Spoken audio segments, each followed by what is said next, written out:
महाजन, मैं retired army officer हूँ और मेरी वाइफ पिंकी पेशेंट है। एक्चुअली मेरे सामने साथी बैठी हुई हैं, उनके बिहाफ में मैं बता रहा हूँ, नरेट कर रहा हूँ। एक्चुअली मेरी वाइफ पिंकी को पिछले 6-7 महीने से बहुत ज़्यादा प्रॉब्लम थी। उनके पेट में बहुत दर्द होती थी और वो सारा दिन उल्टी करती रहती थी, उनको वोमिटिंग सेंसेशन होती रहती थी। जैसे भी वो खाना बना के आती थी वोमिट करने लग जाती थी। भूख लगती थी पर बोलती थी मैं खा नहीं सकती, मेरा दिल नहीं कर रहा खाने का, मैं सो रही हूँ। तो ऐसे कुछ समय चलता रहा, 2-4 महीने। जब मैंने देखा कि उनका वजन भी कमती होने लग पड़ा, क्योंकि वो कुछ खाती पीती नहीं थी और सारा दिन सोती थी और पेट पकड़ के बैठती थी, या मोशन करती थी 3-3 बारी, कभी कॉन्स्टिपेशन हो जाती थी, कभी लूज मोशन में उनको होने लगती थी।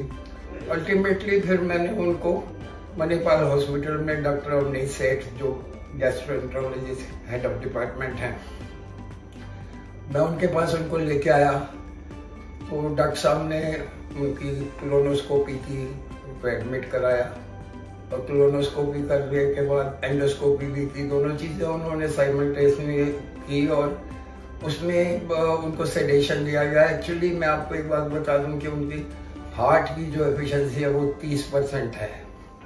तो इस कंडीशन, क्रिटिकल कंडीशन में, हार्ट की कंडीशन में भी उनको सेडेशन देना, वो भी बड़ा एक प्रॉब्लम की चीज़ होती है।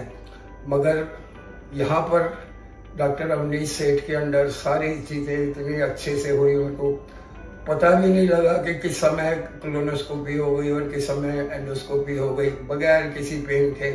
और वो जैसे ही उन्होंने आँख खोली 15-20 मिनट के बाद, वो एकदम से बोली कि मुझे तो कुछ समझ ही नहीं आया, पता भी नहीं लगा, आई एम सो हैप्पी। मैंने ये देखा कि यहाँ पर जो है डॉक्टर अवनीश सेठ की पूरी टीम, डॉक्टर अवनीश सेठ तो बस एक मार्वलस चीज़ है, जीनियस, अपने काम में इतने अच्छे हैं, इतने अच्छे डॉक्टर हैं। और उनकी टीम, कल्पना है, डॉक्टर कल्पना मैंने देखी, उनकी कोऑर्डिनेटर है भक्ति, एक्चुअली पूरा स्टाफ। मैं देखा कि डॉक्टर साहब पूरा इतना इंटरेस्ट लेते हैं हर पेशेंट में, डीप जाते हैं। एनीवे, मैं अब वापस आता हूँ। कोलोनोस्कोपी और एंडोस्कोपी होने के बाद ये पाया गया कि कुछ खास नहीं है इसमें।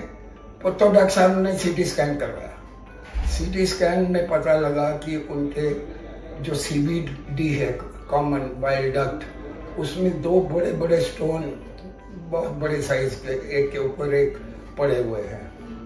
तो उसके बाद फिर डॉक्टर साहब ने अपॉइंटमेंट दी कि इसको हम एंडोस्कोपी से निकालते हैं। फिर देखा गया कि वो स्टोन नहीं निकल रहे एंडोस्कोपी करने से भी दोबारा से।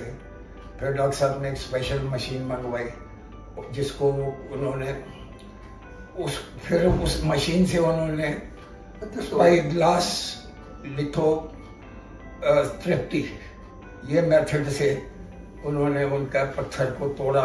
और ऐसे लग रहा था, उन्होंने डॉक्टर साहब ने वीडियो भेजा मेरे को, वीडियो देखा, मैंने अपनी वाइफ को भी दिखाया। ऐसे लग रहा था कि जैसे स्पेस के अंदर कोई पत्थर इधर उधर भाग रहे हो। ऐसा इतना जबरदस्त ऑपरेशन था और इतने अच्छे तरीके से डॉक्टर साहब ने उसको अंजाम दिया। और डॉक्टर साहब खुद ही खुश थे अपने काम से कि हाँ बिल्कुल ठीक हो गया। मैं उनके चेहरे पे अच्छी सी मुस्कान देख सकता था जब उन्होंने मेरे को बताया कि पूरा काम हो गया है।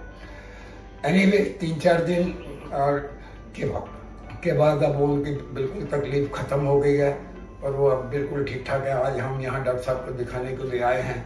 अब छोटी मोटी चीज़ें हैं जो पेन में नॉर्मल दर्द होती है, मगर वो अब प्रोसीजर की दर्द बिल्कुल ख़त्म हो गई है। मैं बहुत खुश हूँ इस अस्पताल से। इस अस्पताल में पूरा स्टाफ, पूरे डॉक्टर, जो ये डिपार्टमेंट है गैस्ट्रोएंटरोलॉजी का कर्नल सेठ के अंदर, बस marvelous, that is the word. God bless him and he should keep doing good job what he is doing. He should keep serving the mankind the way he is serving. I wish him all the best and his department all the best. मेरी wife की तरफ से 2 word मैं चाहूँगा वो भी बोले। Doctor सेठ और उनकी टीम है ना, बिल्कुल इतने अच्छे हैं, बहुत केयर करते हैं, पता ही नहीं चलता है। बहुत ही इनका स्टाफ भी बहुत अच्छा है। I'm very happy that I came here.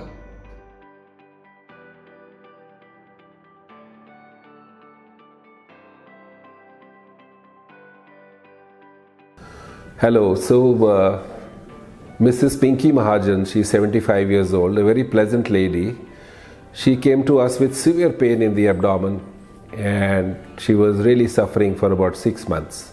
When we evaluated her with ultrasound and MRIs, we found that her bile duct was packed with large stones of almost 2 centimeters in size. Now earlier such patients had to be operated because we could not remove such large stones with endoscopy. But we did a special procedure for her where we did an ERCP and then entered the bile duct after dilating it with a balloon with a very nice endoscope called spyglass. So with that we entered the bile duct, identified all the stones, and then by using lithotripsy, which involves some kind of a laser, we disrupted all the stones, broke them into small fragments and removed all of them with a balloon. So Mrs. Pinky is doing very well. It's almost 6 months down the line and new equipment, wonderful procedures are really helping the patients. Thank you very much.